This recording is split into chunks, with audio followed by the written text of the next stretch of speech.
7 days a week. Get the latest local news, obituaries, police blotter, weather forecast, and more with no paywall. Head to DeWittDailyNews.com to get the local information you need to know.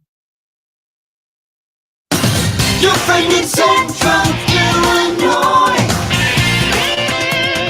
WHOW. Top of the morning. Thanks for being with us. I'm your host today, Seth Lawrence. The WHOW Morning Show streams to Facebook and YouTube, brought to you by Peterson Insurance, your Pekin Insurance agent in Clinton. Couple local officials in studio with us today. DeWitt County Sheriff Mike Walker. Good morning, Sheriff. How are you? Good, Seth. How are you? I am well. Thanks for coming out. And Probation Officer Dave Beery. And Dave, been a while, my friend. How are you? Doing well, Seth. Thanks for coming out and talking with us. I know I saw you at some golf things and softball things recently, so always good to run into you when our paths cross. And Sheriff, we're going to talk about this morning an issue that is impacting Dave's office, but also yours, and then may bleed out into the community. What's going on here? Give us the outline of this. Yeah, we're here to talk about the juvenile detention process and how that process is failing not only law enforcement and probation, but the community.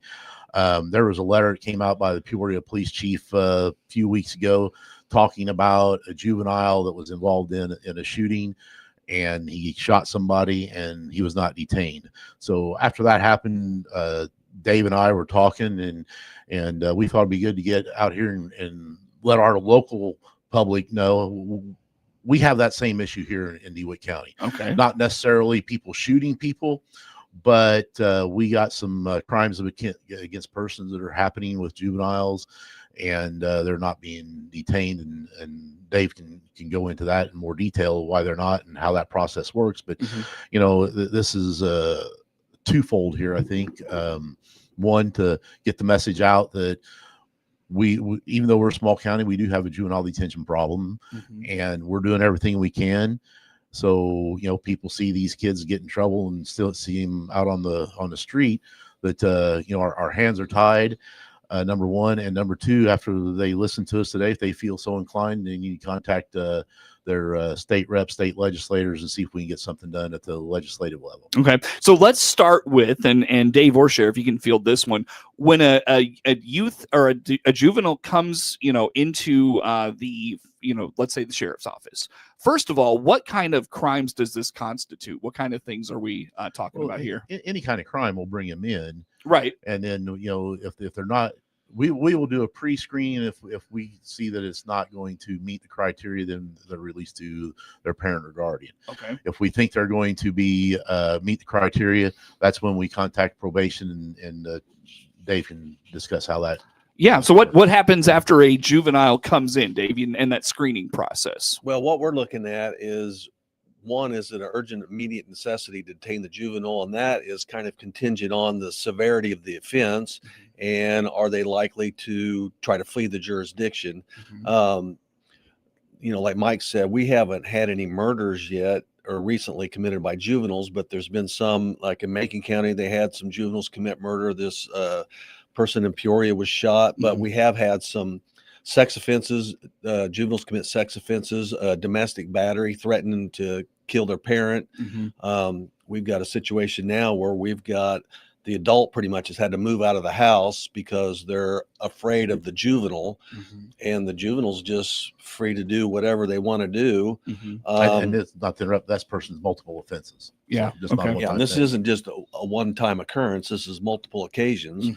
And then we end up with a situation where there's no accountability for these kids. The law enforcement tries to intervene, but when the juvenile needs to be held, detention centers aren't holding them. So, we're not teaching them any responsibility or any consequences. I don't know if this is how people think kids should be raised, but I sure don't. Well, let's go back to when a juvenile comes in. You talked about that screening process they go through. What does that look like? Well, it's changed recently. So it used to be more heavily weighted towards the offense and what the seriousness of the offense, which to me is important. And now it's more heavily weighted on whether or not they're going to appear in court, which is a little bit of an issue with, I feel like with juveniles, because juveniles aren't likely to flee the jurisdiction anyway. Most of them don't have cars. They don't have resources to leave. It's a completely different situation. So it's somewhat absurd on its face that it's so heavily weighted towards whether or not they're going to appear back in court. Most juveniles are likely to appear back in court. Okay. You know, but we have some very serious offenses and kids that are threatening to commit violence. Well, what happens right before a violent act occurs? Usually the threat to commit a violent act. You know, so these are credible at some level. I mean, we've had kids recently threatening to kill their parents or kill the adults and have had knives and scissors, you know, taken from them. So it's very credible threats. And, you know, Mike and I and law enforcement here in DeWitt County are concerned that something's going to happen, you know, and they're doing what they can do to try to prevent it. We're doing what we can do to try to prevent that from happening. And, you know, like this letter from Peoria, like the chief there says the system's broken. Yes, it's broken. Yeah. Well, so that individual goes through that screening process. Yes. You determine they should be detained. Yes. They should not be released back to their parents. Right. What happens next, and where is the breakdown? So my staff then gets on the phone and starts contacting detention centers around the state. We do not have a juvenile detention center here in DeWitt County. There's 15 of them around the state. We're being told, no, they're not going to take them. I just talked to a colleague of mine. She's a chief probation officer in a small county. She contacted 35 detention centers in 5 different states, and nobody would take them. Wow. And why are they not taking these kids? Well, Seth, that's kind of why we're here, because we don't know the answer to that. Okay. You know, like we said, we're doing our job on our end. Once a kid is screened out, a detention center in Illinois should accept that kid. What I can tell you is some of them are saying that they don't have bed space, but not all the detention centers that we call are full. Some of them are telling us that they don't have enough staff, but I know all the detention centers are not understaffed. Are those issues? Yes. Are they legitimate concerns? Yes. But that is not the case for every detention center in the state of Illinois. And Seth, there's several jails in Illinois. You know, we were one of them. We at one point had a area in our jail that was determined to be sight sound separate from adults, and the Illinois Department of Corrections allowed us, when a juvenile would score out on their screening tool, we could keep them until they went to court. Okay. Once they went to court, they would either be released or detained. If they were detained, then we would have to send them to a detention facility. Okay. And at that point, if they're detained, then it's the judge's order, so they have no choice but to take them. But on the other hand, we got one in McLean County. It would be full a lot of times. We would have to take these people. Most recently, we had to take one all the way to Belleville. And the issue that we have now is, you know, the resources it takes. You know, if the city or the sheriff's office or Farmer City arrests somebody, a juvenile at like 8 or 9 o'clock at night, and we are able to get them detained somewhere, and it might be Belleville, we have to take them down there, drop them off, you know, 5-hour round trip, and then first thing in the morning, turn around and go back and get them because they'll have court later that morning. Yeah, right. So, right. You know, it's a situation where if we could have maintained that status of being able to house these juveniles at least overnight till they go to court, it would solve a lot of our problems. But the Department of Corrections detention standards have told us we no longer do that for about I think 3 or 4 years. Sure. Dave Beery, probation officer for DeWitt County. DeWitt County Sheriff Mike Walker in studio with us for this morning. So you mentioned, Dave, you're calling 5 different states to try to find places for kids. Yes. What happens if you can't find a space for them? Well, the juveniles got to be released back into the community, and oftentimes they then have no supervision. They're going back into a situation that they just were creating a threat to public safety. Well, that activity, that behavior is going to continue. So it's creating a situation that, you know, is jeopardizing public safety, and our jobs are trying to protect public safety. So, and I think in a way we're programming these kids to think that they're untouchable. You know, they get to the point where they think, you know, they can do about whatever they want without having any consequences. You know, you get a situation where a juvenile is threatening his mother or another family member with a knife or scissors, and this happens 2 or 3 times, what's going to make them think, next time I'll just go ahead and follow through with it, Mhm. and I'll be sleeping in my bed tonight anyway. Mhm. And it's 5-6 years ago, I would have said that would never happen, but as we've seen in Peoria and other places, I don't think that's that far out of reach that somebody could commit a major crime, Mhm. a juvenile, and still be allowed to be released. Yeah. Now, is this part of the Safety Act, guys? I think a lot of people wonder that. Not directly, but indirectly, and by that I mean it's all part of that mentality, and where the entire emphasis is now on the offenders and not on the victims. It's not on public safety. And the pendulum has swung too far the other way. And when you're not holding anybody accountable, not making anybody responsible for their conduct, I mean, these people have broken the social contract. And there needs to be consequences. And when there's no consequences, and you learn that I'm not going to be held responsible, I'm not going to be held accountable, you're sending the wrong message. Like I said, I sure wouldn't raise my children this way. Sheriff, you mentioned you're sending, or Dave mentioned sending kids back out into the community after they just were taken from a volatile situation. How often do your guys, or whether it's city police, do they see that person again, whether it's that night, the next day? What's the likelihood of a second encounter with that person? Dave's got examples of, we got a couple that have been in and out 2, 3, 4 times where they've committed something that we would have a few years ago or even a year ago would have saw them detained, but they're being released.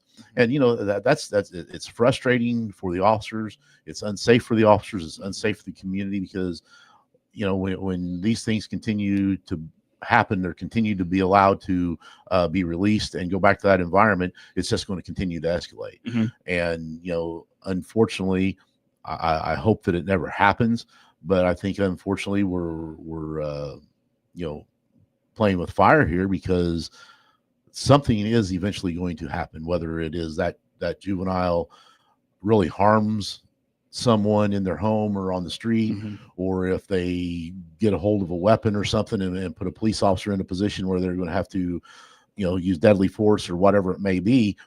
But if we can get these kids detained when they're in the detention facilities, they're receiving services that they normally wouldn't.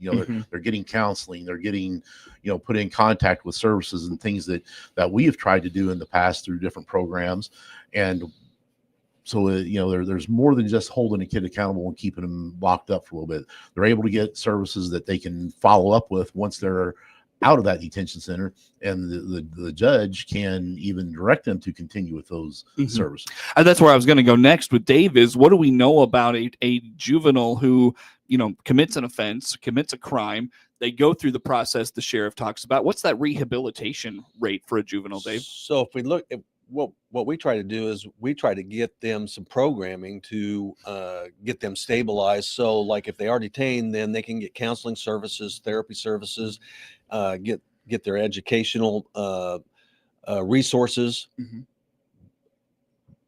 initiated if it's not already, if they're not already enrolled in school, which most of them are. But and that was something Mike was touching on before. We used to be able to hold them here for 7 days, and they had access to their family, had access to their attorneys, had access to the local schools that they're already enrolled in, have access to local counseling services, and now if we do detain them, they have access to that, but they're in another county, but they're not even being detained. So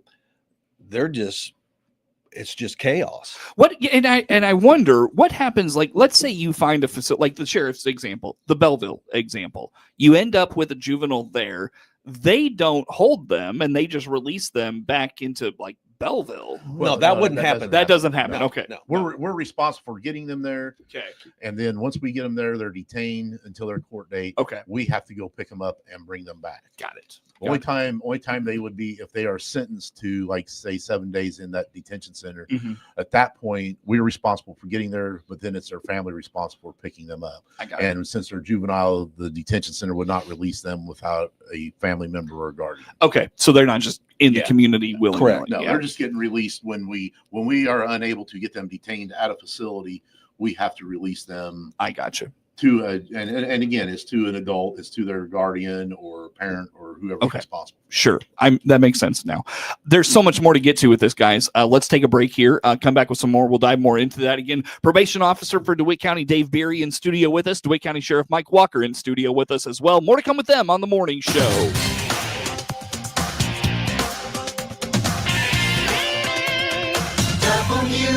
WHOW.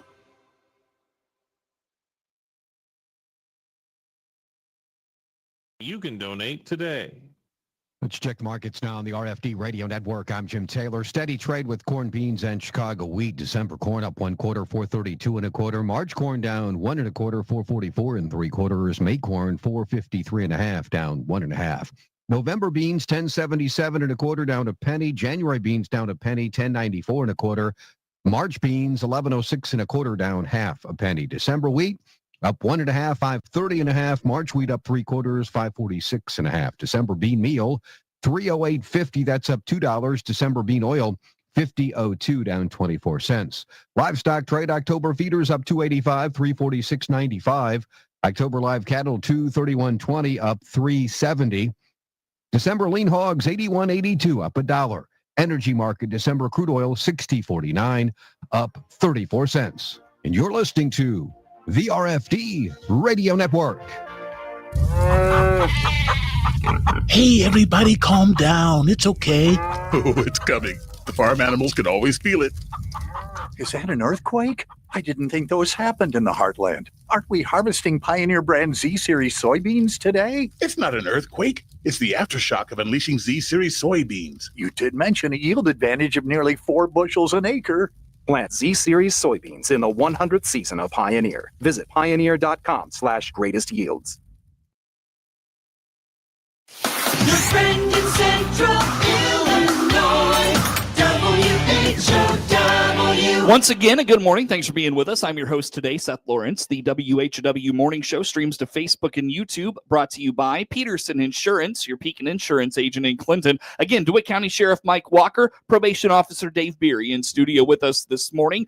So we've been talking about this issue of detention centers, juvenile detention centers, not detaining juveniles and they're back out in the community.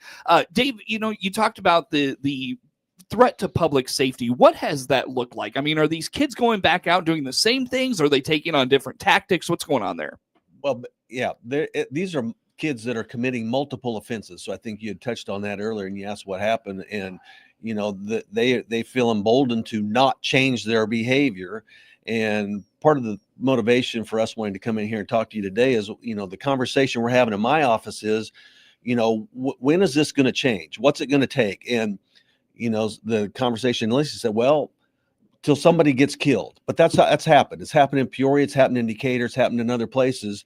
And sadly, the conversation has kind of evolved into, well, until a person of status gets killed, then maybe things won't change. But that's unacceptable, Seth. Mm-hmm. And because nobody should be, losing their life unnecessarily, or status or no status, being in fear of their life unnecessarily, when there's things that we can do on our end to try to intervene, which we are trying to do.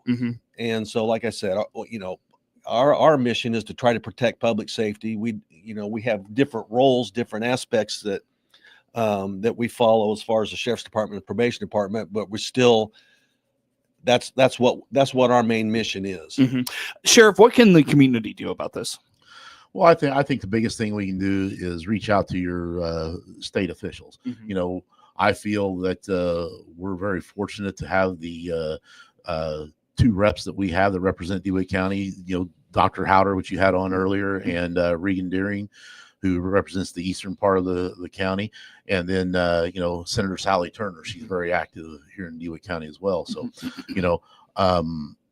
reach out to those people. They know what we're facing. They support us. They're fighting for us.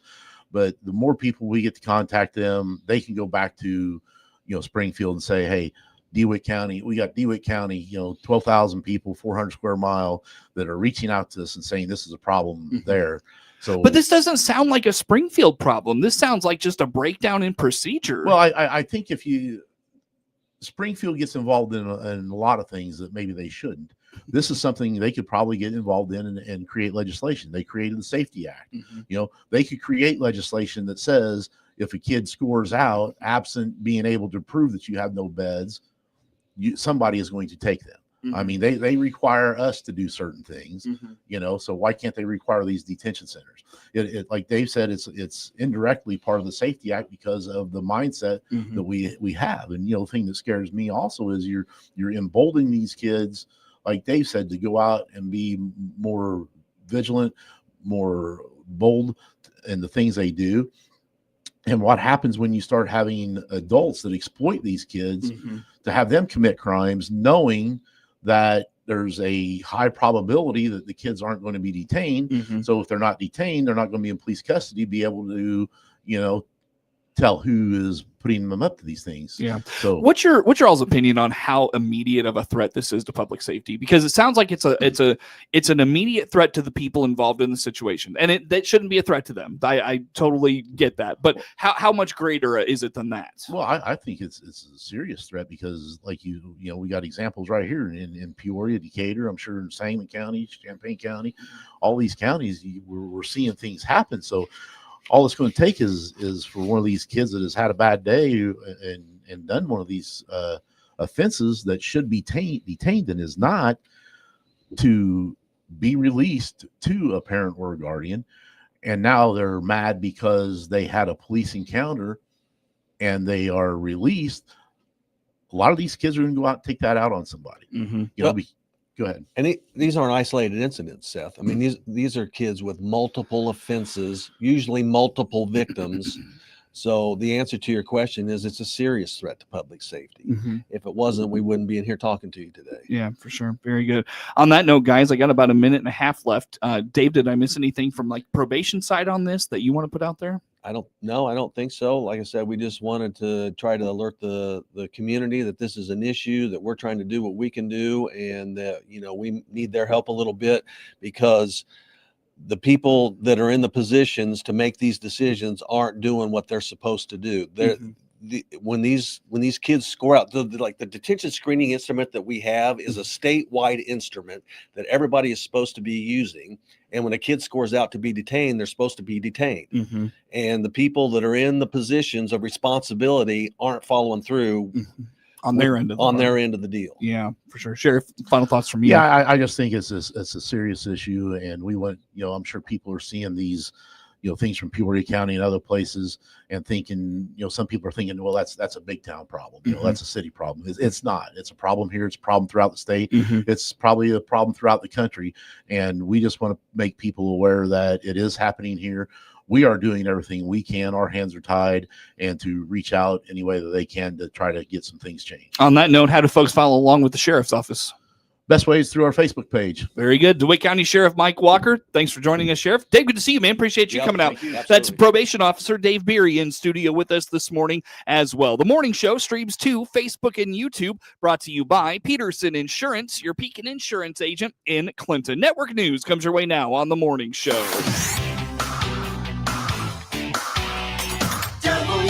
WHOW.